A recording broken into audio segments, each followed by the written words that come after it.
Hello and welcome everyone to the Future Foundation Global Booth 1732 at CSM Anaheim. We are starting off this day ride with a wonderful person, a wonderful friend, but professionally you may know her as Dr. Rebekah Griffith. She's an emergency department physical therapist, a neuroboard certified clinical specialist, a fellow of the FAAOMPT, an author, an educator, the chapter president of APT Colorado. Hold on, give me a second. There's too many accolades. Hold on. Yeah, I'm ready. Dr. Griffith is a national and international thought leader in the emergency department PT world and the founder of the DPT. Good morning and welcome. And a mom of three. I'm sorry, let me forget. The most important job, a mom of three, yes. And the wrangler of another Ben. Yes. Shout out to Ben. So thank you for joining us today. I covered a lot about you. So would you be able to share anything else awesome about you I may have missed during my intro?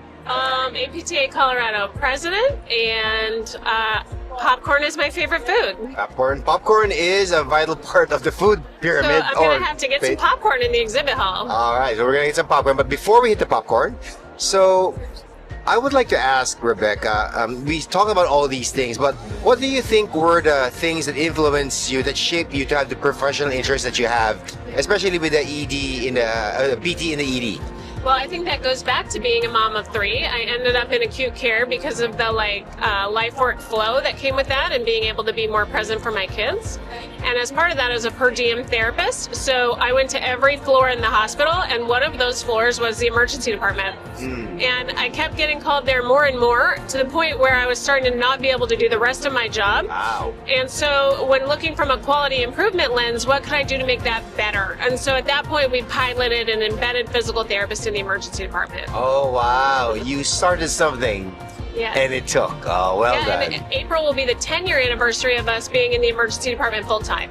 Listen to the boldness and innovation can get you if you just put in a good idea forward, right? Yeah. Well, we started a second pilot program to actually do all musculoskeletal triage in the fast track area of our emergency department directly to a physical therapist instead of a physician assistant or a nurse practitioner. Wow. Choose PT first. Exactly. Very good. So, and part of what makes that happen is you often talk about practicing a top of scope. Yes. What does that mean? First, in the general PD profession, and then specifically in your area, in the emergency department, and why is it so important to benefit our patients and the profession?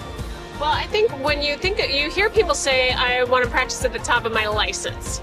But that is so limiting because your licensure is actually your legal standard. So I consider practicing at the top of your license your minimal point of entry, right? The floor, That's not the floor. the top, right? So top of scope is really, what does your licensure allow? What are you trained to do? What does your personal experience bring with you? What clinical experience do you have? What certifications do you have?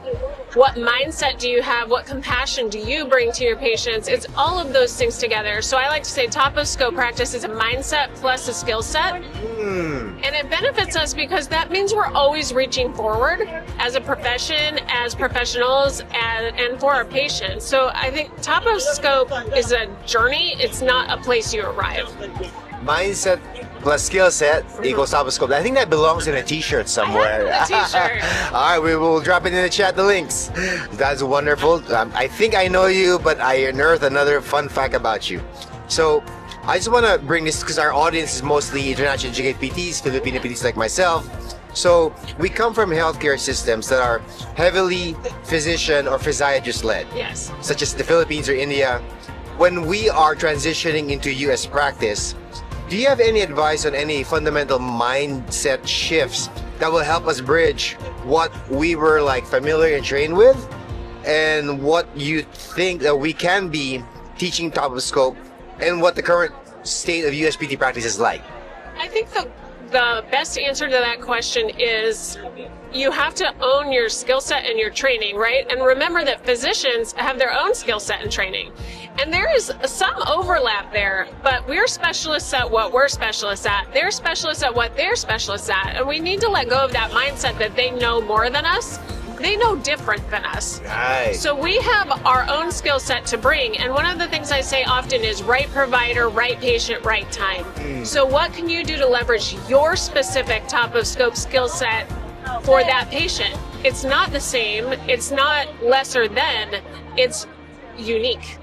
So I think that's the best way to For the think about community it. to be served, wouldn't you want more wider range of knowledge bases serving you? So, Yes. right, wouldn't that be cool to tap the movement systems expertise with our physician colleagues and friends, right? I also think it's unfair to assume that physicians know everything and that they should have to know everything. It puts undue pressure on them. So I think we need to own our space in the healthcare landscape. Oh, that is great wisdom right there. If you had to say, Rebecca, if there's one thing that, maybe IEPTs, Filipino PTs, or even really all early career PTs, if they can take one step today so they can take their practice more confidently to the top of scope, what would it be?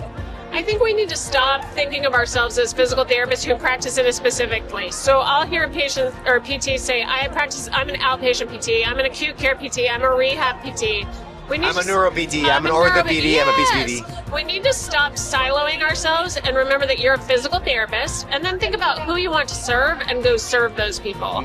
And make your identity less on what building you work in and more on who you want to be as a therapist. I mean, if you remember when all you wanted to do was become a physical therapist, bring that energy to every day. Right. Oh, that is awesome. So, we thank you so much, Rebecca. These are all wonderful questions. We are going to end our day. It's a bit of a silly thing we do here. Okay. We are in CSM Anaheim. Yes. Disneyland is about, 50 meters that away. So my question to all my guests is, if you were a Disney character PT, who would Rebecca be? Oh my gosh, I would be Baymax. Baymax. I love it. And why do you think Baymax? Well, because Baymax is like such a compassionate healthcare provider, right? Warm, squishy, lovely, and like compassionate. And I love that he always says, "Are you satisfied with your care?" Aww. Do we ever ask patients that? Or do we just think we know that? So I would be Baymax. So, you hear it, people. Rebecca, who can look as far away from Baymax as you think, is her character. And we are thank you for your time and you so energy much. today. Thank you.